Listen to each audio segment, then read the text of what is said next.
আচ্ছা, আমার কথা শোনা যাচ্ছে? একটু সবাই কমেন্ট সেকশনে লিখে জানাও। আমার কথা তোমরা সবাই শুনতে পারছো? একটু কমেন্ট সেকশনে সবাই লিখে জানাও, তাহলে আমি বুঝতে পারবো যে ক্লিয়ারলি কথা শোনা যাচ্ছে কিনা। একটু জানাবে। ওকে, এবার এর আগের দিন আমরা যারা যারা এর আগের দিনের ক্লাসে যুক্ত ছিলে বা এর আগের দিনের ক্লাসে যারা যারা ছিলে নিশ্চয়ই লক্ষ্য করেছো, এর আগের দিন আমরা কিন্তু স্যাম্পলিং, পপুলেশন আর হচ্ছে স্যাম্পলিং এটা পড়েছিলাম। ওকে, পপুলেশন আর স্যাম্পলিং এর বেসিক পার্টটাকে আমরা পড়েছিলাম এবং সেই অনুসারে আমরা স্যাম্পলিংকে বা আমাদের যে স্যাম্পলিংয়ের টেকনিক আছে সেটাকে দুটো ভাগে ভাগ করেছিলাম। একটা হচ্ছে প্রবাবিলিটি আর একটা হচ্ছে নন প্রবাবিলিটি মেথড। এবং সেখানে আমরা জেনেছিলাম প্রবাবিলিটি কিভাবে কাজ করে এবং নন প্রবাবিলিটি কিভাবে কাজ করে। প্রবাবিলিটির মধ্যে যেখানে কিনা একটা সম্ভাবনা থাকে স্যাম্পলিংটা ঠিকঠাকভাবে হওয়ার, আর নন প্রবাবিলিটির মধ্যে সেই সম্ভাবনাটা অনেকটাই কমে যায়। এটা আমরা মোটামুটিভাবে পড়ে এসেছিলাম এর আগের দিনের ক্লাসে। এবার এর আগের দিনের ক্লাসটি যারা যারা দেখোনি তারা একটুখানি কষ্ট করে দেখে নেবে। এবার আসি আজকের যে ধরনগুলো আমরা পড়বো, অর্থাৎ প্রবাবিলিটি বা র্যান্ডম স্যাম্পলের ধরনগুলো আমরা পড়বো, সেটাতে আসি। তো প্রথমত আমরা পড়বো সিম্পল র্যান্ডম স্যাম্পল। তো আমরা এটাকে মোটে তিনটে ভাগে ভাগ করি, কোনো কোনো বইয়ে চারটে ভাগ দেখতে পারবে। দেখবে সিস্টেমেটিক বলে আরেকটি স্যাম্পলিং টেকনিক আছে যেটাকে এখানে ধরা হয়, যুক্ত করা হয়, কিন্তু সব ক্ষেত্রে এটা অ্যাপ্লিকেবল নয়, তো একটু মাথায় রাখবে। তো বেসিক্যালি আমরা তিনটেকে নিয়েই এগোচ্ছি। ওকে, টাইপস অফ স্যাম্পলিংয়ের মধ্যে প্রথমত হচ্ছে প্রবাবিলিটি স্যাম্পলিংয়ের মধ্যে simple random sample. Simple random স্যাম্পলে কি হয়, যেখানে কিনা প্রত্যেকটা ধরে নিচ্ছি এটা আমাদের পপুলেশন। ওকে, এটা হচ্ছে আমাদের পপুলেশন। এবার এখানে যতটা রয়েছে, যতটা এখানে আমরা পপুলেশনের মধ্যে যতগুলো এলিমেন্ট পাচ্ছি, আমরা এর আগের দিন পড়েছিলাম পপুলেশন মানে যে শুধুমাত্র ব্যক্তি হতে হবে এমনটা নয়। পপুলেশন রিসার্চে যখন পপুলেশন শব্দটিকে আমরা ব্যবহার করব তখন মাথায় রাখবো রিসার্চে পপুলেশন শব্দটি ব্যবহার করা হয় যে কোনো পরিপ্রেক্ষিতে হতে পারে, ব্যক্তি হতে পারে, বস্তু হতে পারে, আম গাছ, জাম গাছ, যে কোনো কিছু হতে পারে, যেটাকে নিয়ে আমরা রিসার্চটা করছি সেটাই হচ্ছে আমাদের রিসার্চের পপুলেশন। তো এই জায়গাটাতে আমরা লক্ষ্য করছি টোটালটা পপুলেশন। এবার এই টোটাল পপুলেশনের মধ্যে আমরা অন দ্য স্পট ধরে নিচ্ছি, আগের থেকে নির্ধারণ করে যাইনি যে একে একে সিলেক্ট করব, অন দ্য স্পট গিয়ে আমরা যে এই যে জাস্ট কয়েকটাকে আমরা সিলেক্ট করে নিলাম, এটা হচ্ছে স্যাম্পল। দেখো এখানে কালারটা আমি তোমাদের ওর জন্য আলাদা করে দিয়েছি। এটা টোটালটা পপুলেশন এবং সেখান থেকে আমরা কয়েকজনকে সিলেক্ট করে নিলাম, এটা হয়ে যাচ্ছে স্যাম্পল।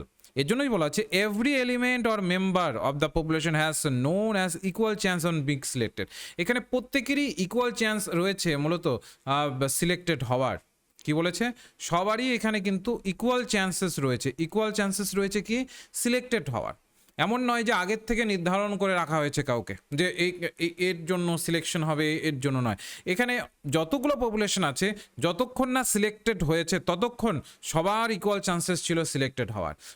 এখানে প্রত্যেকেই যারা যারা আছে সবাইকেই সিলেক্টেড হওয়ার কাঠগড়ায় রাখা হয়েছিল, তারপরে যখন আমরা ফাইনালি সিলেক্ট করলাম সেই হিসাবে হলো। তো ওর জন্য বলেছে every element or member of the population has a known and equal chance of being selected. এখানে একটা ইকুয়াল চান্সেস রয়েছে সিলেক্টেড হবার।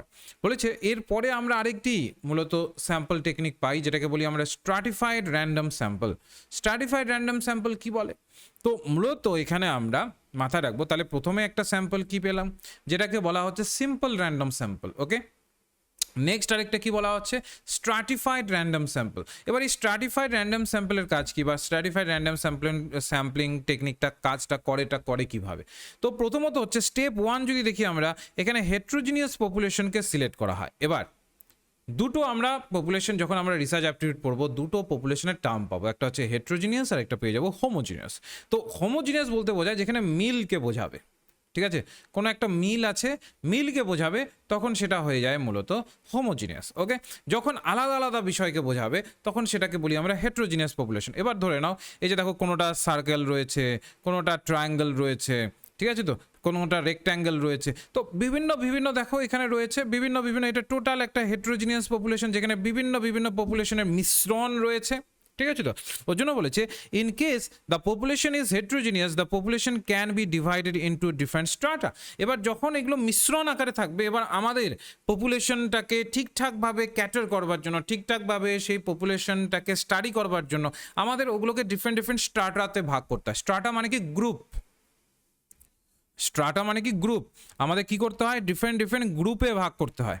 ঠিক আছে, এই ডিফারেন্ট ডিফারেন্ট যখন আমরা গ্রুপে ভাগ করব তারপর তাদেরকে যখন আমরা স্টাডি করব সেই স্টাডিটা বেটার হবে, ওই বেটার পয়েন্ট অফ ভিউতে হবে। তো ওর জন্যই বলা হয় এই হেট্রোজিনিয়াস যে পপুলেশনটা আছে সেটাকে আমাদের ডিফারেন্ট ডিফারেন্ট গ্রুপে ভাগ করতে হয়। যেমন ধরে নাও এই যে ধরে নিচ্ছি বর্গক্ষেত্রের জন্য একটা আলাদা একটা আমি গ্রুপ নিলাম, এখানে ত্রিভুজের জন্য একটা আলাদা গ্রুপ নিলাম, আর এখানে যে বৃত্ত আছে বৃত্ত আকারের জন্য আলাদা একটা গ্রুপ নিলাম। এইভাবে বলেছে the population within a stratum is homogeneous with respect to the characteristic under study. যেটাকে আমরা স্টাডি করছি এখানে দেখো সবগুলো মিলেমিশে ছিল, এটাকে আবার আমরা তাদের পয়েন্ট অফ ভিউতে তাদের যে বৈশিষ্ট্য যে ভিজুয়াল যে ক্যারেক্টারিস্টিক্স আছে সেই প্রেক্ষিতে বা তাদের যেগুলো আমরা বৈশিষ্ট্য দেখতে পাচ্ছি সেই বৈশিষ্ট্যের প্রেক্ষিতে আমরা তাদেরকে তারপরে ডিফারেন্ট ডিফারেন্ট গ্রুপে ভাগ করে নেব। এবার যখন আমাদের ডিফারেন্ট ডিফারেন্ট গ্রুপে এগুলোকে ভাগ করা হয়ে যাবে, যখন আমরা এইভাবে ভাগ করে নিলাম, তারপর ফাইনালি আসবে স্টেপ 3 যেখানে আসবে র্যান্ডম স্যাম্পলিং ফ্রম স্ট্রাটা। এগুলোর থেকে আমরা এবার স্যাম্পল কালেক্ট করবো র্যান্ডমলি, এমন নয় যে আগের থেকে চিহ্নিত করে রেখেছি যে আচ্ছা এই যে যেখানে বর্গক্ষেত্রগুলো আছে এখান থেকে ওই বর্গক্ষেত্রটাকে আমি বেছে নেব বা ওই বর্গক্ষেত্রটাকে নেব না, এইভাবে নয় কিন্তু আগের থেকে একদম র্যান্ডমলি অন দ্য স্পট আমরা এখান থেকে সিলেক্ট করে নেব। ঠিক আছে, তো যেমন এখানে বর্গক্ষেত্র থেকে ধরে নিচ্ছি আমি এখানে দুটো নিয়ে নিলাম, এখানে ত্রিভুজ থেকে এখানে দুটো নিয়ে নিলাম, এখানে বৃত্ত থেকে এখানে আমি দুটো নিয়ে নিলাম। এই যে আমার টোটাল যে আমি বিভিন্ন বিভিন্ন স্ট্রাটাতে ভাগ করেছি তার পরিপ্রেক্ষিতে আমি ডিফারেন্ট ডিফারেন্টভাবে তাদের থেকে স্যাম্পলকে কালেক্ট করলাম। বোঝা যাচ্ছে বিষয়গুলো? এর জন্যই বলেছে population is divided into mutually exclusive groups such as age groups, random samples and drawn from each other. Age গ্রুপের মাধ্যমেই বলো বা র্যান্ডম স্যাম্পলিংয়ের পরিপ্রেক্ষিতেই বলো, এইভাবে কিন্তু এগুলোকে আমরা ভাগ করে থাকি বা ভাগ করা হয়ে থাকে। বিষয়টা ক্লিয়ার হলো সবার? একটু আমাকে লিখে জানাও বিষয়টা সবার ক্লিয়ার হলো? তাহলে আমরা বুঝতে পারলাম যে র্যান্ডম স্যাম্পলিং এখানে কিভাবে কাজ করছে বা র্যান্ডম স্যাম্পলিংয়ের প্রেক্ষিতটা কিভাবে কাজ হয়। বলছে the population is particular stratum may be a proportion or it is population. তো প্রপোর্শন ভিত্তিতে হতে পারে, এটাকে বলা হয় স্ট্রাটিফাইড। তো আমি তাহলে এবার একটু র্যাপ আপ করে দিই, পুরোটাকে একটু বুঝিয়ে দিই। তাহলে স্ট্রাটিফাইডের মূল জায়গাটাই হচ্ছে যখন আমরা ডিফারেন্ট ডিফারেন্ট স্ট্রাটাতে ভাগ করব। এখানে একটা মিলিত একটা হেট্রোজিনাস পপুলেশন ছিল, মানে মিশ্রণ পপুলেশন ছিল, এবার ওগুলোকে আমরা আলাদা আলাদা করলাম। ফলে কি হলো, এটা যখন আমরা স্টাডি করব এখান থেকে যখন স্যাম্পলকে কালেক্ট করব তখন আমাদের সুবিধে হবে, বিষয়গুলো অতটা চাপ সৃষ্টি করবে না, তাই না? তো এটাই কিন্তু এখানে একটা বড় সুবিধে রয়েছে। ওকে, নেক্সট আমরা পেয়ে যাব ক্লাস্টার স্যাম্পল। ক্লাস্টার স্যাম্পল কি করে দেখো, আমরা যখন স্ট্র্যাটিফাইড র্যান্ডম স্যাম্পল পড়লাম এটাতে আমরা বুঝলাম যে স্ট্র্যাটিফাইড র্যান্ডম স্যাম্পল তখনই অ্যাপ্লিকেবল হবে যখন কিনা ধরে নিচ্ছি পপুলেশন সাইজটা বেশি বড় নয়, ছোট। ঠিক আছে, কারণ আমি ওই টোটাল পপুলেশনকে ভাগ করছি যেহেতু তাদের যে মিলিত ক্যারেক্টারিস্টিক্স আছে সেগুলোকে লক্ষ্য করে যেহেতু ভাগ করছি, তাহলে অনেক বড় যদি পপুলেশন সাইজ থাকে তাহলে এইভাবে তো ভাগ করা সম্ভব হয় না, তাই না? তো তার মানে আমরা বুঝতে পারলাম যে এখানে আমাদেরকে যে পপুলেশন সাইজটা আছে সেটাকে খুবই কম নিতে হবে, তাই না? তো এটা আমরা এখানে ধরতে পারলাম। তো সেই ক্ষেত্রে যখন পপুলেশন সাইজ কম থাকবে তখন সেক্ষেত্রে স্ট্রাটিফাইড, কিন্তু পপুলেশন সাইজটা যদি বড় হয়, লার্জার হয়, তখন সেই ক্ষেত্রে কিন্তু আমাদের ক্লাস্টার স্যাম্পলিং কাজে লাগবে। একই টেকনিক, কিন্তু পপুলেশন সাইজটা যখন বড় হবে, ওর জন্য এখানে দেখো বলেছে the simple and stratified sampling is adopted in situation when population size is small. যে পরীক্ষায় কিন্তু আসে যে কখন আমরা স্ট্রাটিফাইড র্যান্ডম স্যাম্পলকে ব্যবহার করব আর কখনকে আমরা ক্লাস্টার র্যান্ডম স্যাম্পলকে ব্যবহার করব। স্ট্রাটিফাইড র্যান্ডম স্যাম্পলকে আমরা তখনই ব্যবহার করব যখন কিনা আমাদের পপুলেশন সাইজটা খুবই স্বল্প রয়েছে, কম রয়েছে। আর ক্লাস্টার র্যান্ডম স্যাম্পল তখনই আমরা ব্যবহার করব যখন আমাদের পপুলেশন সাইজটা লার্জার থাকবে, যখন সেটা বড় থাকবে, তখনই এটাকে আমরা ব্যবহার করব। The population is divided into mutually exclusive groups and researcher draws a sample of the group to interview. তো রিসার্চার এখানে ইন্টারভিউ নেওয়ার জন্য এই গ্রুপগুলোর থেকে কিন্তু স্যাম্পলকে ড্র করবার চেষ্টা করেন। তো এই সিম্পল ওয়েতে কিন্তু আমরা ক্লাস্টার র্যান্ডম স্যাম্পলকে বা ক্লাস্টার স্যাম্পলকে ভাগ করে থাকি। হলো, এরপরে চলে আসি আমরা নন র্যান্ডম স্যাম্পলিং। নন র্যান্ডম স্যাম্পলিং বলতে আমরা কি বুঝি বা নন র্যান্ডম স্যাম্পলিং বলতে কি বোঝায়? It is a non-structured sample. An item are included in the study due to some convenience of the researcher. Non random sampling সাধারণত করা হয় যখন কিনা আমরা রিসার্চারের কনভিনিয়েন্ট অনুসারে করছি। মাথায় রাখবে, যখন বলা হবে নন প্রবাবিলিটি বা নন র্যান্ডম, তো মাথায় রাখবে তার মানে এখান থেকে আগের থেকেই সিলেক্ট করে রাখা আছে। ঠিক আছে, যখন বলা হবে নন প্রবাবিলিটি তখন আমাদের ক্লিয়ারলি মাথায় রাখতে হবে তার মানে এখানে আগের থেকেই সিলেক্ট করে রাখা আছে। ওকে, এখানে মূলত র্যান্ডমলি কিছু করা হচ্ছে না, আগের থেকেই প্রি ডিটারমাইন করে রাখা আছে যে কোন প্রেক্ষিতে কী ধরনের স্যাম্পলকে কালেক্ট করা হবে, কোন ধরনের স্যাম্পলকে এখানে সিলেক্ট করা হবে, আগের থেকেই করা আছে। এগুলোকে যখন আমরা বলি তখন এগুলোকে বলা হয় নন প্রবাবিলিটি স্যাম্পলিং। ঠিক আছে, এখানে যেটা একটা সুবিধে হয় সেটা হচ্ছে লেস টাইম, খুবই কম টাইম লাগে, আর এটা লুপ সাইডেড হয়, মানে বায়াস থাকার একটা সম্ভাবনা থাকে, এরর হওয়ার একটা সম্ভাবনা থাকে। ঠিক আছে, বলেছে the C sampling takes less time and handy, এটাতে সময় কম লাগে এবং খুব হ্যান্ডি হয়ে থাকে, অর্থাৎ আমরা দ্রুততার সাথে এই প্রসেসটাকে করতে পারি। As all member of population do not get equal chance of being selected, সবগুলো পপুলেশন মেম্বার এখানে কিন্তু ইকুয়াল চান্স পায় না সিলেক্টেড হওয়ার। Non probability sampling may be lopsided loaded with biases. এবার পরীক্ষায় প্রশ্ন আসে যে কেন আমরা নন প্রবাবিলিটি স্যাম্পলিংকে বলে থাকি এখানে বায়াসনেস ঢোকার সম্ভাবনা থাকে কেন? এবার তোমাকে নিশ্চয়ই পরীক্ষাতে এত সোজা সাপটা প্রশ্ন করবে না যেখানে শুধুমাত্র উপরি তুমি পড়ে যাচ্ছ, ব্যাস তুমি পরীক্ষাতে গিয়ে দেখবে যে আচ্ছা নন প্রবাবিলিটিকে আমরা এইভাবে ভাগ করি, আচ্ছা নন প্রবাবিলিটিতে আগের থেকেই নির্ধারণ হয়, এভাবে নিশ্চয়ই হবে না। একটু ট্রিকি কোশ্চেন করবে, একটু ভেতর থেকে কোশ্চেন করবে। তো সেগুলোকে যদি আমরা একটু ধরার চেষ্টা করি তাহলে কি পাবো? মাথায় রাখবো আমরা সবসময় যখন শব্দটা ব্যবহার করা হবে নন প্রবাবিলিটি তখন ক্লিয়ারলি মাথার মধ্যে মানে একদম ঢুকিয়ে নাও যে এখানে কোনো প্রকার প্রবাবিলিটির সম্ভাবনা থাকছে না। আর যখন কোনো প্রকার প্রবাবিলিটির সম্ভাবনা থাকবে না তার মানে কি সবাই সমানভাবে ইকুয়াল চান্স পাবে না পপুলেশনের সিলেক্টেড হওয়ার, তার মানে এখানে আগের থেকেই নির্ধারণ থাকবে। এবার আগের থেকেই যদি নির্ধারণ থাকে, এবার স্বাভাবিক ব্যাপার ধরে নিচ্ছি আমার কনভিনিয়েন্সটা আমি দেখব, আমি রিসার্চার, যদি আমি আগের থেকে নির্ধারণ করতে চাই দেখবে কনভিনিয়েন্সটাই দেখবো, আমার সুবিধাটাই দেখবো যে কি করলে আমার সুবিধা হবে, কোন বিষয়ে করলে আমার সুবিধা হবে, ওই সুবিধাটাকেই আমি বেশি করে প্রায়োরিটি দেবো। আর ওই সুবিধাটাকে যদি আমি বেশি করে প্রায়োরিটি দিই তখন সেই ক্ষেত্রে কিন্তু প্রবলেম হয়ে যায়, বায়াস হয়ে যাওয়ার সম্ভাবনা বেশি থাকে। এর জন্যই বলা হয় যে নন প্রবাবিলিটি স্যাম্পলিংয়ের মধ্যে বায়াসনেস বা লোপসাইডেড হওয়ার সম্ভাবনা থাকে। এবার types of non probability samples, যদি আমরা নন প্রবাবিলিটি স্যাম্পলসের ধরন দেখি, প্রথমে কি পেয়ে যাব আমরা? প্রথমে পেয়ে যাব কনভিনিয়েন্ট স্যাম্পলিং। কনভিনিয়েন্ট স্যাম্পলিং বলতে কি বুঝি? এই যে শব্দটা আছে কনভিনিয়েন্স, তার মানে কি কনভিনিয়েন্ট শব্দটা একদম ইজিলি আমরা ধরতে পারি যখন রিসার্চার সুবিধে অনুসারে, নিজের সুবিধে অনুসারে কোনো একটা পপুলেশনকে কভার করছে, সেটাই হচ্ছে তার কনভিনিয়েন্স। বলেছে the researcher select the easiest population member from which to obtain information. সে তার কাছে ধরে নাও দূরের কোনো পপুলেশন মেম্বার আছে বা তার থেকে একটু কাছে, তার থেকে একটু কাছে, এগুলোতে গেলে সে বেটার হয়তো বা কিছু পপুলেশনের থেকে স্যাম্পলকে কালেক্ট করতে পারতো। কিন্তু সে কি করলো? ধরে নিচ্ছে আমাদের এই যে রিসার্চার, সে কি করলো? এই যে লোকাল আছে অর্থাৎ লোকাল এরিয়া, অর্থাৎ তার আশেপাশে যে জায়গাটা আছে সেটাকেই সিলেক্ট করে নিল স্যাম্পল কালেক্ট করবার জন্য। এইটাকে বলা হয় কনভিনিয়েন্ট স্যাম্পলিং। যখন রিসার্চাররা এই ধরনের রিসার্চ করে থাকেন, নিজের কনভিনিয়েন্সটাকে বেশি করে গুরুত্ব দেন, বেশি করে প্রায়োরিটি দেন, তখন সেটাকে বলা হয় কনভিনিয়েন্ট স্যাম্পলিং। এই কনভিনিয়েন্ট স্যাম্পলিংগুলোর মাধ্যমে বলতে পারি আমরা যে প্রায়োরিটিগুলো কিন্তু এখানে মূলত রিসার্চার নিজের প্রেক্ষিতে দিয়ে থাকেন। ওকে, এরপরে আরেকটি থাকে যেটাকে বলি আমরা জাজমেন্ট বা পারপোসিভ স্যাম্পলিং। জাজমেন্ট বা পারপোসিভ স্যাম্পলিং কি বলে? বলছে the researcher uses his or her judgement to select population member who are likely provide accurate information. অর্থাৎ রিসার্চার এখানে মূলত এটা সিলেক্ট করেন এই উদ্দেশ্যে যে কাছে হোক দূরে হোক এটা নিয়ে তার কাছে ম্যাটার নয়, তার কাছে ম্যাটার হচ্ছে যে ভালো পপুলেশন বা পপুলেশন থেকে ভালো ইনফরমেশনকে কালেক্ট করা। এর জন্য তিনি সে হতে পারে তার কাছে হয়তো বা তিনি পেলেন বা হতে পারে দূরে পেলেন, সেই জায়গাগুলো থেকে মূলত স্যাম্পলিংকে কালেক্ট করবা বা স্যাম্পলকে কালেক্ট করবার চেষ্টা করবেন। ঠিক আছে, this can be used for historical research or descriptive research.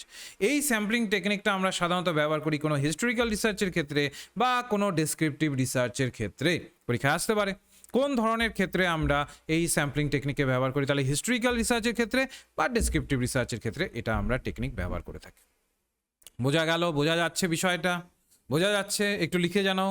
আমি একদম সোজা সাপটা দেখবে বইয়ে যখন পড়বে দেখবে অনেক জটিলভাবে বিষয়গুলোকে ধরা থাকে, আমি কিন্তু একদম যেহেতু বাংলা ভাষায় বোঝাচ্ছি একদম সোজা সাপটাভাবে ধরানোর চেষ্টা করছি। বুঝতে পারছো সবাই?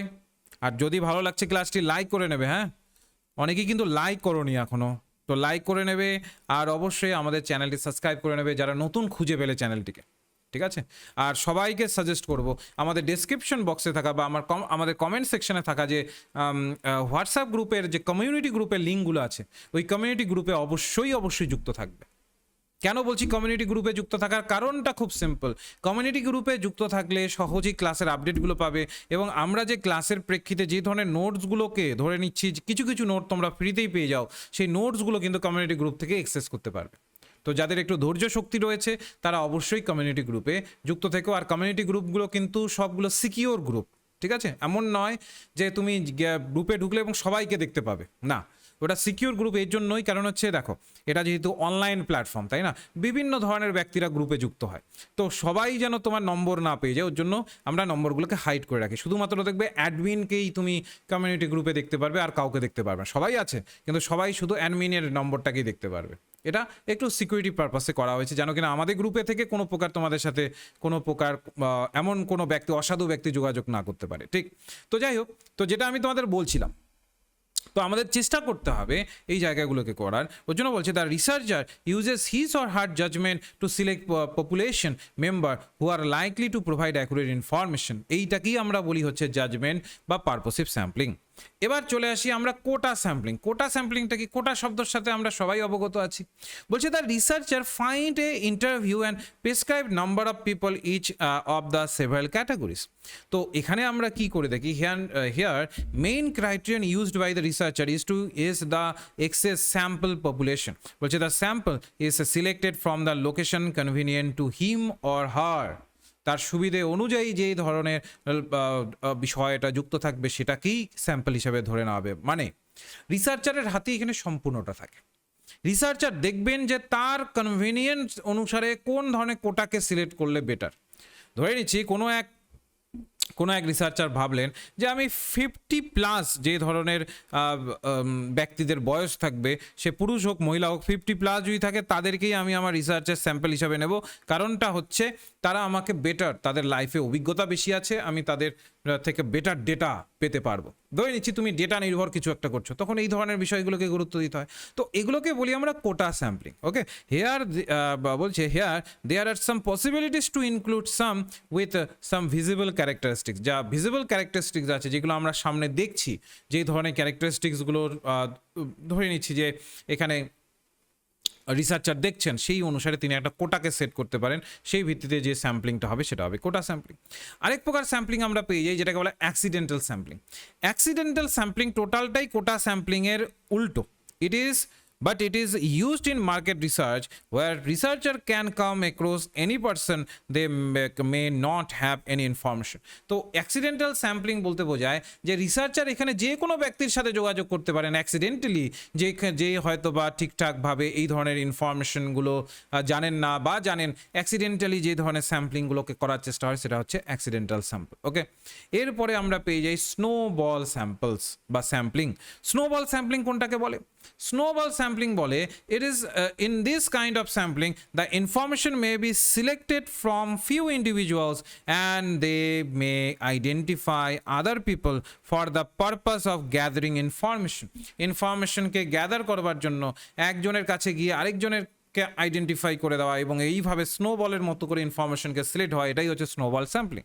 এবার তোমাদের যাদের স্নোবল শব্দটার পরিপূর্ণ অর্থ জানা নেই তাদেরকে বলি আমরা, যারা একটু হয়তো বা আইসি এরিয়াতে গেছো, জম্মু কাশ্মীর বা ধরে নাও আমাদের সিকিমের দিকে, কাছে পিঠের মধ্যে সিকিম রয়েছে, তো এগুলোতে যদি তোমরা গিয়ে থাকো তাহলে দেখবে ওখানে যে আমরা যে তুষারপাত হতে দেখি, ওখানে ধরে না ঢালু বেয়ে ধরে না একটা তুষারপাতের যে ফলে যে ধরনের আইসগুলো পড়ে থাকে সেটাকে তুমি রোল আপ করলে, মানে রোল করলে, ঠিক আছে, তো গোল করে গুডলি পাকিয়ে উপরে রেখে দেবে, তারপর ছেড়ে দেবে, তারপর ধীরে ধীরে রোলটা যত বেশি গড়াবে তত বেশি তার সাথে সাথে আরও বেশি কি তুষারগুলোকে নিজের গায়ে জড়িয়ে নিয়ে দেখবে একটা বড় আকার ধারণ করবে, তারপর ওটা ভেঙে যায়। ঠিক এইটাকে বলে স্নোবল। যত গড়াতে থাকবে তত ইনফরমেশন কালেক্ট হতে থাকবে। ওর জন্য বলেছে, ধরে নিচ্ছি রিসার্চার প্রথমে এই ব্যক্তির কাছে গেলেন, এই ব্যক্তি বলল এই ব্যক্তির কাছে যেতে এবং এই ব্যক্তির কাছে যেতে, এই দুটো ব্যক্তির কাছে গেলে বেটার ইনফরমেশন পাবে। রিসার্চার তারপর এই দুটোর ব্যক্তির কাছে গেলেন, তারপর এই দুটো ব্যক্তি আবার তিনজনকে সাজেস্ট করলো যে আচ্ছা আপনি তাহলে এখানে যান, এখানে যান, এখানে যান, এখানে আরও বেটার ইনফরমেশন পাবেন, বা এখানে যান, এখানে যান, আরও বেটার ইনফরমেশন পাবেন। তো এইভাবে রিসার্চার প্রত্যেকটাতে জায়গায় গেল এবং ডিফারেন্ট ম্যানারে ডিফারেন্ট ইনফরমেশনগুলোকে কালেক্ট করলো। এই যে ডিফারেন্ট ম্যানারে ডিফারেন্ট ইনফরমেশনকে কালেক্ট করলো, এটাকেই মূলত বলা হচ্ছে স্নোবল স্যাম্পলিং। বলছে this may also became A part of the sample, এগুলোও কিন্তু আমাদের স্যাম্পলের একটা পার্ট। তো এটাকেই আমরা বলে থাকি স্নোবল স্যাম্পলিং। ক্লিয়ার হলো বিষয়টা? সবার বিষয়টা ক্লিয়ার হলো? একটু লিখে জানাবে।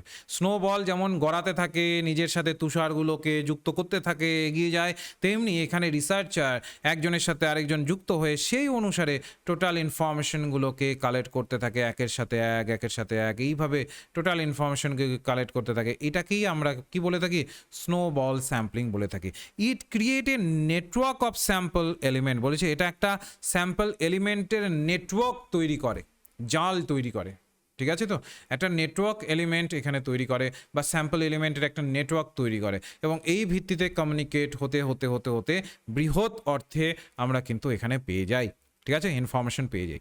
এবার এই যে যখন আমরা স্যাম্পলকে ডিজাইন করব তখন কয়েকটা জিনিস মাথায় রাখতে হবে। হু, হাউ মেনি অ্যান্ড হাউ। প্রথমত হচ্ছে স্যাম্পল ইটসেলফ, অর্থাৎ হু উইল বি সার্ভেড। বলেছে it further depend upon the type of information is required. কোন ধরনের ইনফরমেশন আমরা ধরে নাও যে আমাদের রিকোয়ারমেন্ট রয়েছে, কোন ধরনের ইনফরমেশন, কাকে আমরা স্যাম্পল হিসাবে বলতে পারো যে গ্রহণ করছি, তাদের থেকে যে পরিমাণ ইনফরমেশন পাবো সেটা কতটা ঠিকঠাকভাবে রয়েছে, এই জায়গাটা এখানে ডিফাইন হয়। How many people should ideally be surveyed. কতজন মানুষকে আমাদের আইডিয়ালি সার্ভে করতে হবে। ধরে নিচ্ছি যদি সেটা ফিল্ড ওয়ার্ক হয় তাহলে ফিল্ড ওয়ার্কে আমাদের মানুষদেরকে সার্ভে করতে হয়, তো আইডিয়ালি কতজন মানুষকে আমাদের সার্ভে করতে হবে, এই জায়গাটা ডিফাইন করে হচ্ছে এই যে স্যাম্পল সাইজের মধ্যে। তারপর পেয়ে যাই আমরা how should the sample be chosen. একটা স্যাম্পলকে যখন চুজ করা হচ্ছে তখন ওটাকে কিভাবে চুজ করা হচ্ছে। Sampling can be done by adopting either probability or non probability method, এইভাবে হয়ে থাকে। তো যেটা তোমাদের আমি পড়ালাম, এবার আমি তোমাদের একটি প্রশ্ন সলভ করাবো। ঠিক আছে? যেগুলো PYQ এসেছে, মানে প্রিভিয়াস ইয়ারের যে কোশ্চেন, সেই জায়গাগুলোকে একটু আসবো। তার আগে অবশ্যই তোমরা লাইক করে নেবে ক্লাসটিকে যদি ভালো লাগছে। আর যদি তোমরা মনে করো যে না এই চ্যানেলের সাথে যুক্ত থাকবো ফ্রি অফ কস্ট, স্বাভাবিক ব্যাপার, এই চ্যানেলে কোনো প্রকার তোমাদের দেখবে ফ্রিতে এই ক্লাসেসগুলো আসতে থাকে, তো সেটার জন্য তোমাদের কোনো চার্জ, ইউটিউব ক্লাসের জন্য কোনো চার্জেস থাকে না। তো যদি তোমার মনে হয় যে আইডিয়ালি আমি চাইছি ফ্রি অফ কস্ট ক্লাস করব, তাহলে সেটাও তুমি করতে পারো, ফ্রি অফ কস্ট অ্যাভেলেবিলিটি রয়েছে আমাদের। ঠিক আছে? তো অবশ্যই আমাদের হোয়াটসঅ্যাপ গ্রুপে যুক্ত থাকবে, ডেসক্রিপশন বক্সে বা আমাদের কমেন্ট সেকশনে দেখবে হোয়াটসঅ্যাপ গ্রুপের লিঙ্ক পেয়ে যাবে, সেখান থেকে ডিরেক্টলি আমাদের গ্রুপে যুক্ত হয়ে থাকতে পারো। কমিউনিটি গ্রুপ আছে, কেউ কারো নম্বর দেখতে পারবে না, গ্রুপে যুক্ত থাকতে পারো, ভবিষ্যতে যে ক্লাসেসগুলো আসবে সেগুলোকে আপডেট পেয়ে যাবে। ঠিক আছে? ওকে, বেশ। এবার একটু তোমরা এখানে অ্যান্সার দাও। বলো দেখি question number 1, which sampling method ensure that. কোন স্যাম্পলিং মেথডটি মূলত এনশিওর করে, কি এনশিওর করে, কোন স্যাম্পলিং মেথডটিকে আমরা এনশিওর করতে দেখি, every element or member of the population has a known and equal chance of being selected. প্রত্যেকটি ধরে নিচ্ছি যত মেম্বার আছে বা এলিমেন্টের আছে ইকুয়াল চান্স রয়েছে সিলেক্টেড হওয়ার। কোন স্যাম্পলিং টেকনিকে আমরা এটা লক্ষ্য করতে পারি বা লক্ষ্য করা যায়, কি হতে পারে? সবাই অ্যান্সার দাও দেখি, সবাই অ্যান্সার দাও, দ্রুততার সাথে অ্যান্সার দেবে। কি হতে পারে? কমেন্ট সেকশনে অ্যান্সার দেবে, কিন্তু আবারও বলছি কমেন্ট সেকশনে আমি অ্যান্সারগুলোকে চাই, কারণ কমেন্ট সেকশনে সহজে ভিজিবল হয়, আর চ্যাট সেকশনে দিলে হঠাৎ করে উপরে চলে যায়, কারোটা আমি দেখতে পারি না পরবর্তীকালে। ঠিক আছে? তো কমেন্ট সেকশনের অ্যান্সারটা দিলে কি হয়, ওটা আমরা কিন্তু স্ক্রল করে দেখতে পারি যে হ্যাঁ এই স্টুডেন্টটি রেগুলার ক্লাস করছে, এই স্টুডেন্টের উত্তর দিচ্ছে, আমরা দরকার পড়লে ওটাতে রিপ্লাইও দিতে পারি, কোনো যদি ভুল হচ্ছে তোমার ওটাতে রিপ্লাইও দিতে পারবো। কিন্তু চ্যাট সেকশনে রিপ্লাই দেওয়ার জায়গা থাকে না, ওর জন্য সবাইকেই বলবো কমেন্ট সেকশনে অ্যান্সারটা দেওয়ার। তো দেখো কি বলেছে, which sampling method ensure that every element or member of the population has equal chance being selected. অবশ্যই এখানে হবে সিম্পল র্যান্ডম স্যাম্পল, সঠিক অ্যান্সার দিয়েছো, কি হবে? Simple random sample. Good. Next, when a population is heterogeneous, যখন population হেট্রোজিনিয়াস থাকবে, it can be divided into different strata, যেখানে আমরা এগুলোকে ডিফারেন্ট ডিফারেন্ট স্ট্রাটা বা ডিফারেন্ট ডিফারেন্ট আমরা গ্রুপে ভাগ করব। This is characteristics of which sampling method? এটা আমাদের কোন স্যাম্পলিং মেথডের ক্যারেক্টারিস্টিক্স হিসাবে আমরা বেছে নিতে পারি, বা কোন স্যাম্পলিং মেথডের ক্যারেক্টারিস্টিক্স হিসাবে এটাকে আমরা ধরতে পারি, কি হতে পারে? সবাই অ্যান্সার দাও, কোনটা হতে পারে? When a population is heterogeneous, it can be divided in different strata. This is characteristics of which sampling method? কোন স্যাম্পলিং মেথডে আমরা এটা দেখি? একদম stratified random sampling.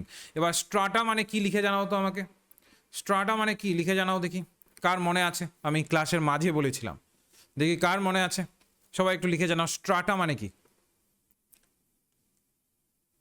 STRATA, strata মানে কি? লিখে জানাও দেখি, কে অ্যান্সার দিতে পারো? একদম গ্রুপ, তাই না? মাথায় রাখবে ডিফারেন্ট ডিফারেন্ট স্ট্রাটা মানে হচ্ছে গ্রুপ, গ্রুপকে মূলত স্ট্রাটা হিসেবে ধরা হয়। বেশ, খুব ভালো। Next, in stratified random sample, what describe the population within a single and specific stratum? ঠিক আছে, যদি আমরা স্ট্রাটিফাইড র্যান্ডম স্যাম্পলে ঢুকি, তাহলে নিচের অপশনগুলোর মধ্যে কোনটার মাধ্যমে, যেখানে আমরা দেখতে পারি যে স্পেসিফিক স্ট্রাটামে ভাগ করা হয়, কোন মাধ্যমে হয়ে থাকে? দেখো তো কোনটা হতে পারে সঠিক অ্যান্সার, সবাই অ্যান্সার দাও, কোনটা হতে পারে?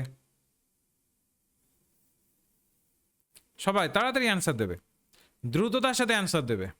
আমি একটু বলছি দ্রুততার সাথে অ্যান্সার দেওয়ার কারণটা খুব সিম্পল, দ্রুততার সাথে অ্যান্সার দিলে বিষয়গুলোকে সহজে ধরা যায়, তাই না? তো দেখো এটা হয়ে যাবে, it is homogeneous with respect to the characteristics understanding. এবার বলো তো হেট্রোজিনিয়াস বলতে আমি কি বুঝিয়েছি? কমেন্ট সেকশন অ্যান্সার দেবে সবাই। হেট্রোজিনিয়াস বলতে আমি কি বুঝিয়েছিলাম? যখন আমরা বলি হেট্রোজিনিয়াস আর হোমোজিনিয়াস, তো হেট্রোজিনিয়াস বলতে কি বুঝিয়েছিলাম আর হোমোজিনিয়াস বলতে কি বুঝিয়েছিলাম? লিখে জানাও তো দেখি আমাকে, সবাই অ্যান্সার দাও। আমি যখন বলেছি হোমোজিনিয়াস আর হেট্রোজিনিয়াস, তো হেট্রোজিনিয়াস বলতে আমি কি বুঝিয়েছি আর হোমোজিনিয়াস বলতে আমি কি বুঝিয়েছি? তাড়াতাড়ি তাড়াতাড়ি অ্যান্সার দেবে, কি হবে? একদম হেট্রোজিনিয়াস মানে মিশ্রণ, হোমোজিনিয়াস মানে ওই মিশ্রণগুলো থেকে যখন আমরা আলাদা করছি, তাই না? নেক্সট কোশ্চেন নাম্বার 4 বলেছে, if a population is relatively large, যদি পপুলেশনটা অনেক বড় থাকে, which method divide it into mutually exclusive groups and draws a sample of the group to interview?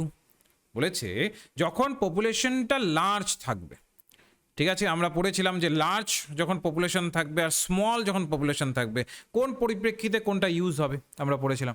তো পপুলেশন যখন লার্জ থাকবে, which method divide into mutually exclusive groups বা স্যাম্পলসে ভাগ করব, যে যখন যেন কি না ইন্টারভিউটা সহজে হয়ে থাকে বা সহজে হওয়ার সম্ভাবনা থাকে, কোনটা হবে বলো দেখি, কোনটা হবে?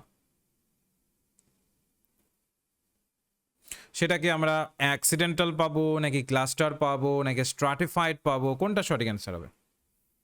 একদম, যারা যারা এটা ক্লাস্টার অ্যান্সারটা দিলে একদম সঠিক অ্যান্সার দিয়েছো। ক্লাস্টার মানে হচ্ছে যখন কিনা বা পপুলেশন সাইজটা অনেকটা বড় থাকবে, তখনই ক্লাস্টার ইউজফুল হবে। এরপরে দেখো আরেকটি কোশ্চেন কি বলেছে, simple and stratified sampling are best adopted under which of the following population condition? বলছে সিম্পল আর স্ট্রাটিফাইড স্যাম্পলিং আমরা কখন বেছে নিতে পারি, কোন ধরনের পপুলেশন কন্ডিশনের ক্ষেত্রে সিম্পল আর স্ট্রাটিফাইড স্যাম্পলিং সব থেকে বেস্ট হবে? বলো দেখি, সবাই তাড়াতাড়ি অ্যান্সার দেবে, কোন ধরনের পরিস্থিতিতে সিম্পল এবং স্ট্রাটিফাইড স্যাম্পল সব থেকে বেস্ট হবে? কোনটা সঠিক অ্যান্সার হতে পারে? সবাই কমেন্ট সেকশনে অ্যান্সার দেবে, কোনটা এখানে সঠিক অ্যান্সার হতে পারে? একদম, যখন কিনা when the population size is small and unit are identifiable, যখন আমরা ইউনিটটাকে সহজে আইডেন্টিফাই করতে পারছি, যখন পপুলেশন সাইজটা স্মল রয়েছে, তখন সেই ক্ষেত্রে এটা অ্যাপ্লিকেবল, মাথায় রাখবো। এরপর আমরা পেয়ে যাচ্ছি কোশ্চেন নাম্বার 6 বলেছে, হোয়াট ইজ দ্য কি reason a researcher might choose use non probability sampling? বলেছে যে একজন রিসার্চার কোন কারণের জন্য নন প্রবাবিলিটি স্যাম্পলিংকে চুজ করবে, কোন কারণের জন্য? ধরে নিচ্ছি দুটোই আমরা পাচ্ছি, প্রবাবিলিটি, নন প্রবাবিলিটি। এবার এটাও আমরা জানলাম যে প্রবাবিলিটিতে ধরে নাও যে তুলনামূলকভাবে একদম সিকিউরলি ভালোভাবে রিসার্চ হওয়ার সম্ভাবনা থাকে, নন প্রবাবিলিটিতে বায়াসনেস ঢুকে যাওয়ার সম্ভাবনা থাকে। তাহলে এগুলো যখন আমরা জানি তখন তবুও কেন রিসার্চ নন প্রবাবিলিটি স্যাম্পলিংকে বেশি করে অনেক সময় গুরুত্ব দেয়? কেন? কারণটা কি হতে পারে? কারণটা হচ্ছে it take less time and handy. খুব কম সময়ের মধ্যে আমরা রিসার্চটাকে করে ফেলতে পারি, খুব কম সময়ের মধ্যে এই সব কিছু করতে পারি। ওর জন্য এখানে কিন্তু যারা রিসার্চারেরা আছেন অনেক সময় নন প্রবাবিলিটিকেই গুরুত্ব দেন। এরপরে প্রশ্ন, which of the following is a disadvantage associate with non probability sampling? Non probability স্যাম্পলিংয়ের সব থেকে বেশি অসুবিধে কি, ডিসঅ্যাডভান্টেজ কি রয়েছে? সবাই এখানে অ্যান্সার দেওয়ার চেষ্টা করো তো। যখন আমরা নন প্রবাবিলিটি স্যাম্পলিংকে দেখব সব থেকে বেশি ডিসঅ্যাডভান্টেজ এখানে কি রয়েছে, বা বলতে পারো সব থেকে বেশি একটা অসুবিধে কি রয়েছে? অসুবিধে কি আমরা লক্ষ্য করতে পারি নন প্রবাবিলিটি স্যাম্পলিং এর ক্ষেত্রে? Which of the following is a disadvantage associated with non-probability sampling? Non-probability sampling এর ক্ষেত্রে সব থেকে বেশি ডিসঅ্যাডভান্টেজ কি রয়েছে, বা সব থেকে বেশি ডিসঅ্যাডভান্টেজ আমরা কি লক্ষ্য করতে পারি? তাড়াতাড়ি আনসার দেবে একদম। যারা যারা ডি নম্বরটা অ্যান্সার দিলে একদম সঠিক। It may be lopsided, loaded with biases and higher margin of error. পক্ষপাতযুক্ত হতে পারে এবং অনেক বড় পরিমাণের এরর এখানে কিন্তু আমাদের সামনে উঠে আসতে পারে। একদম সঠিক অ্যান্সার দিয়েছ। এরপরে, which type of non probability sampling involve selecting the easiest population member from which to obtain information? বলেছে কোন ধরনের নন প্রবাবিলিটি স্যাম্পলিংয়ে আমরা এখানে দেখি সিলেক্টিং এ ইজিয়েস্ট পপুলেশন মেম্বার, যেখানে ইজিয়েস্ট পপুলেশন মেম্বারকে সিলেক্ট করবার উপরে গুরুত্ব দেয়, যেখানে কিনা একটা প্রপার ইনফরমেশনকে অবটেইন করা যায় বা প্রপার ইনফরমেশনকে ধরে রাখা যায়। কোনটা হতে পারে? Which type of non probability sampling involve selecting the easiest population member for which of obtain information, যেখানে কিনা ইনফরমেশনকে অবটেইন করা যায়। কোনটা সঠিক অ্যান্সার হতে পারে? সবাই অ্যান্সার দাও তো। আজকেই পড়ালাম, একটু আগেই পড়ালাম, দেখি তোমরা কতটা মনে রাখতে পেরেছো কি পারোনি। সবাই অ্যান্সার দেবে। কি হতে পারে? একদম কনভিনিয়েন্ট স্যাম্পলিং, তাই না? কনভিনিয়েন্ট স্যাম্পলিং এর ক্ষেত্রে ইজিয়েস্ট ওয়েটাকে সিলেক্ট করা হয়। এরপরে, which a researcher select a population member based on their own assessment of who is likely to provide accurate information they are using? ধরে নিচ্ছি যখন রিসার্চার সিলেক্ট করে পপুলেশন মেম্বারকে এইটার ভিত্তিতে যে তারা আমাকে হয়তো বেটার একটা অ্যাকুরেট ইনফরমেশন দিতে পারে, এই ধরনের ব্যক্তিদের সিলেক্ট করব, এই ধরনের ব্যক্তিরা আমাকে একটু বেটার ইনফরমেশন দিতে পারবে, তখন সেই ক্ষেত্রে এখানে যিনি কিনা আমাদের রিসার্চার আছেন কোন টেকনিকটাকে ফলো করবেন? নিচের অপশনগুলোর মধ্যে কোনটা হতে পারে? সবাই অ্যান্সার দাও।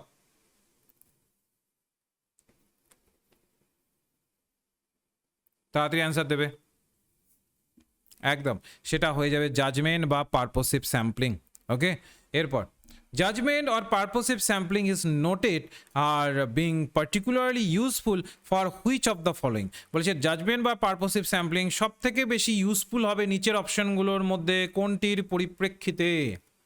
জাজমেন্ট বা পারপোসিভ স্যাম্পলিং মূলত পার্টিকুলারলি ইউজফুল হবে নিচের অপশনগুলোর মধ্যে কোনটার পরিপ্রেক্ষিতে পার্টিকুলারলি ইউজফুল হবে? বলো দেখি। কোন ধরনের রিসার্চের ক্ষেত্রে জাজমেন্ট বা পারপোসিভ স্যাম্পলিং সব থেকে বেশি ইউজফুল বা সব থেকে বেশি কাজে লাগে? কোনটা হবে? একদম এটা হয়ে যাবে আমাদের হিস্টোরিক্যাল রিসার্চ আর ডেসক্রিপটিভ রিসার্চ। ডেসক্রিপটিভ বা হিস্টোরিক্যাল রিসার্চের ক্ষেত্রে এটা ইউজফুল হতে পারে। এরপর, ইন হুইচ স্যাম্পলিং মেথড, এখানে দেখো মেথডকে বলেছে, in which sampling method does a researcher find and interview a prescribed member of people in each of several categories primarily based on ease of access? ঠিক আছে, তো তো বিভিন্ন বিভিন্ন ক্যাটাগরিতে ভাগ করে মূলত এখানে তাদের থেকে ডেটাকে কালেক্ট করা হয়। কোন ধরনের আমরা স্যাম্পলিং মেথডে এটা করে থাকি বা স্যাম্পলিং মেথডে এই ধরনের বিষয় করা হয়? এটা কি হয়ে যাবে আমাদের? কোটা স্যাম্পলিং হয়ে যাবে, তাই না? এটা হয়ে যাবে আমাদের কোটা স্যাম্পলিং। যারা যারা আমরা কোটা স্যাম্পলিংটাকে পড়ি নিয়ে একটু পড়ে নেব। এরপর, What is a notable limitation regarding the result obtained through quota sampling? Quota sampling থেকে আমরা কোন ধরনের রেজাল্ট এখানে পেতে পারি? নিচের অপশনগুলোর মধ্যে কোনটা হতে পারে বলো তো? কোটা স্যাম্পলিং এর থেকে কোন ধরনের রেজাল্ট আমরা এখানে পেতে পারি?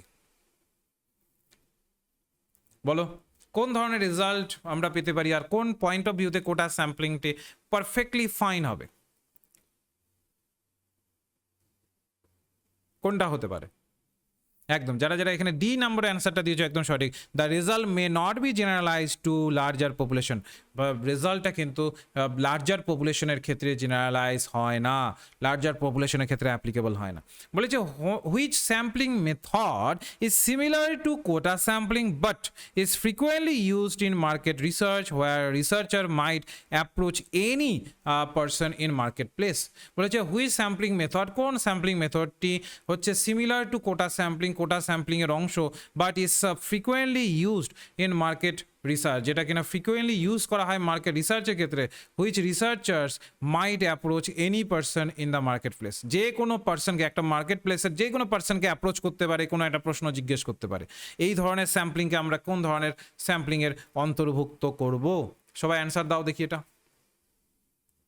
সবাই অ্যান্সার দাও, কমেন্ট সেকশনে সবাই অ্যান্সার দেবে। কোন ধরনের স্যাম্পলিংয়ের অন্তর্ভুক্ত করবো এটাকে? অ্যান্সার দেবে সবাই। কি হবে? একদম এটাতে আমরা দেখতে পারবো অ্যাক্সিডেন্টাল স্যাম্পলিং। কি হবে? অ্যাক্সিডেন্টাল স্যাম্পলিং, তাই না? মাথায় রাখবো। Next, what type of sampling involve gathering information from few individual who then identify other people for the purpose of gathering further information? যেন একজনকে আমরা সিলেক্ট করলাম, সে আবার অন্যদেরকে দেখিয়ে দিল বা আইডেন্টিফাই করিয়ে দিল, তাদের কাছে আবার আমরা গেলাম, তাদের থেকে আবার আমরা ডেটাকে সংগ্রহ করলাম। এইটা ধরে নাও কোন ধরনের আমরা স্যাম্পলিং টেকনিকের মধ্যে হতে দেখি, বা কোন ধরনের স্যাম্পলিং টেকনিকে এই ধরনের প্রসেসকে লক্ষ্য করা যায়? কি হতে পারে? কি হতে পারে? সবাই একটু অ্যান্সার দেবে। কোন ধরনের স্যাম্পলিং টেকনিকের মধ্যে আমরা এই বিষয়গুলোকে হতে দেখি বা লক্ষ্য করা যায়? তাড়াতাড়ি অ্যান্সার দেবে সবাই। কি হবে বলো দেখি, কি হবে? অবশ্যই অবশ্যই এখানে কি হবে? এখানে কিন্তু আমরা পেয়ে যাব স্নোবল স্যাম্পলিং। কি হয়ে যাবে? Snowball sampling. ঠিক আছে, বিষয়টা ক্লিয়ার হলো সবার? বুঝতে পারলাম আমরা সবাই? দেখো এই যে অংশটি আছে এখানে সবটা আমরা বুঝতে পারলাম। 14টা কোশ্চেন করালাম আমি। নেক্সট দিন, ঠিক আছে, নেক্সট ধরে না 2-1-এর মধ্যে আমি তোমাদের রুটিন অনুযায়ী যে ক্লাসটা রেখেছি, নেক্সট দিন আমি তোমাদের কিন্তু কি করাবো বলো তো? হায়ার এডুকেশনের যে এনশিয়েন্ট ইন্ডিয়ার যে কনসেপ্টটি আছে হায়ার এডুকেশনের, ঠিক আছে, এর পরের দিন আমি হায়ার এডুকেশন ধরবো, যেখানে কি না এনশিয়েন্ট ইন্ডিয়ার যে কনসেপ্টটি আছে সেটাকে পড়াবো। ওকে, কারণটা হচ্ছে সবগুলো টপিক যেন সাথে সাথে চলে, সবগুলো টপিক থেকে যেগুলো যেটা ইম্পর্টেন্ট সেই জায়গাগুলোকে একটু করে যেন আমি তোমাদের ধরিয়ে দিতে পারি, এবং তোমরা এই ক্লাসের প্রেক্ষিতে এগুলোকে বাড়িতে ডিটেলসে পড়বে। ঠিক আছে, ডিটেলসের নোটকে ব্যবহার করে ডিটেলসে পড়বে, তাহলে দেখবে আরও ভালোভাবে বিষয়গুলোকে ধরতে পারবে বা বুঝতে পারবে। ওকে, ক্লিয়ার হলো বিষয়টা? বেশ, আর যাদের ভালো লাগলো ক্লাসটি অবশ্যই লাইক করে দেবে। হ্যাঁ, তোমরা লাইক করো না কেন জানি, যদি ভালো না লাগছে, এদিকে তো সবাই ক্লাস করো দেখি, তো যদি তোমাদের ভালো লাগছে অবশ্যই লাইক করে নেবে, যেন এই ক্লাসেসগুলোকে রেগুলার আনতে পারি। ঠিক আছে, যেমন এখন আমি নিয়ে আসলাম, এর পরেও আবার রেগুলার বেসিসে নিয়ে আসবো। এই সিরিজটাকে আমি আর থামতে দিতে চাই না, এই সিরিজটা যেটা আমি তোমাদের করাবো, ঠিক আছে, পেপার ওয়ানের মোস্ট ইম্পর্টেন্ট ক্লাসেস নামে এই সিরিজটা যেটা আমি শুরু করেছি, এটা আর আমি থামতে দিতে চাইছি না। তো অবশ্যই তোমরাও চেষ্টা করবে রেগুলার বেসিসে ক্লাসগুলোতে যুক্ত থাকার। গ্রুপে আপডেট দেবো, গ্রুপে যেই সময়ের কথা বলো সেই সময়ে এসে কিন্তু ইউটিউবে একদম সবাই কিন্তু তৈরি হয়ে থাকবে, তাহলেই কিন্তু এই ক্লাসেসগুলোকে এগিয়ে নিয়ে যাওয়া যাবে, না হলে কিন্তু সম্ভব নয়। ঠিক আছে, তো সবাই চেষ্টা করবে ক্লাসেসগুলোর সাথে যুক্ত থাকার। ওকে, তো আজকে এই পর্যন্তই রাখলাম। নেক্সট ক্লাসে তাহলে আবার মানে দেখা হচ্ছে। নেক্সট ক্লাস আমি জানাচ্ছি 2-1-এর মধ্যেই, আমি তোমাদের যেটা রুটিন দিয়েছি ওই অনুসারেই আমি চেষ্টা করছি শুক্রবারের দিকে নিয়ে আসার, তো তারপর তোমাদের জানাচ্ছি। ওকে, ঠিক আছে, তাহলে রাখছি।